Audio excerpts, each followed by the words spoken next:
didn't disappear. I just stopped recognizing the person who stayed. Nobody tells you the hardest goodbye can happen without anyone leaving. One morning I looked into the mirror, waiting to find myself. Instead, I met someone who knew my name, remembered my memories, wore my face, but felt like a complete stranger. Nothing around me had changed. The walls, the window, the morning light, only the person standing inside them. Somewhere between surviving and pretending, I quietly walked away from myself.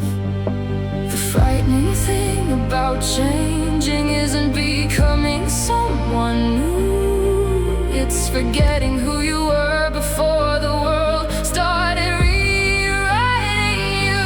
The day I became a stranger wasn't loud, no broken glass, no final goodbye, just a quiet moment when my reflection stopped feeling like home. The day I became a stranger, I kept smiling for everyone else while searching for someone I used to know.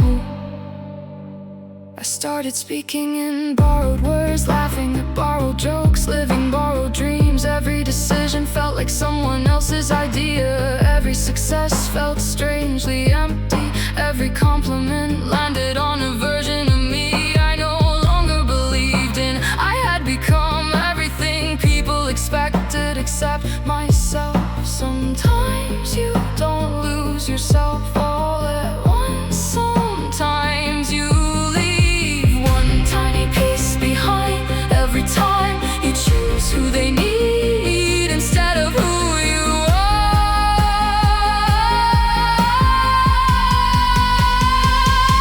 The day I became a stranger, I stopped asking what made me happy. I only asked what made me useful.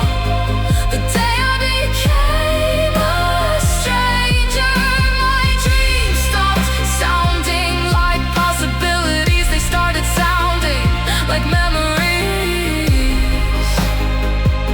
from someone else's life. Then one afternoon I found an old notebook inside a list I'd written years ago. Places I wanted to see, songs I wanted to write, people I hoped to become. I read every page like it belonged to someone I'd never met. Then something happened, one sentence made me smile. Not because I remembered writing it, because for 1 second I remembered how hope sounded. Maybe you don't find yourself by chasing the future. Maybe you'll find yourself by listening to the parts of your past that never stop calling your name. Stop trying to become who I used to be.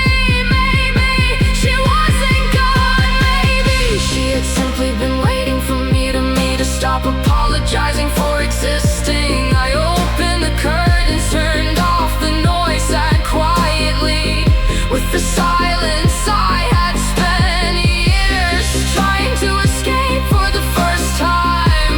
The silence didn't accuse me, it welcomed me. The day I became a stranger wasn't the end. It was the beginning of asking the questions I've been avoiding. Who am I when no one needs anything from me? Who am I without expectations, without performances, without fear? Maybe identity was never lost. Maybe it was buried under years of trying to be enough. The day I became a stranger, the day I became a stranger, the day I became a stranger, the day I became, the day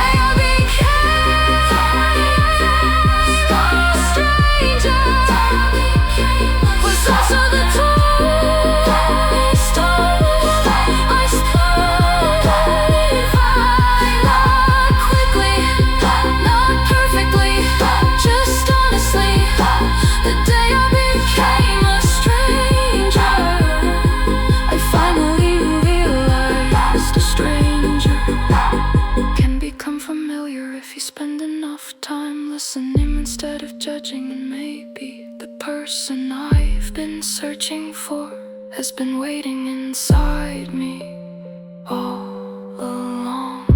If I could go back to the version of me who first felt like a stranger, I wouldn't tell them to be stronger, I'd tell them to slow down, to stop measuring their worth by how much of themselves they were willing to sacrifice. I tell them that belonging doesn't begin when everyone accepts you. It begins when you stop abandoning yourself to fit inside someone else's idea of who you should be. There will still be days when the mirror feels unfamiliar, days when old habits return, when fear introduces itself assertively.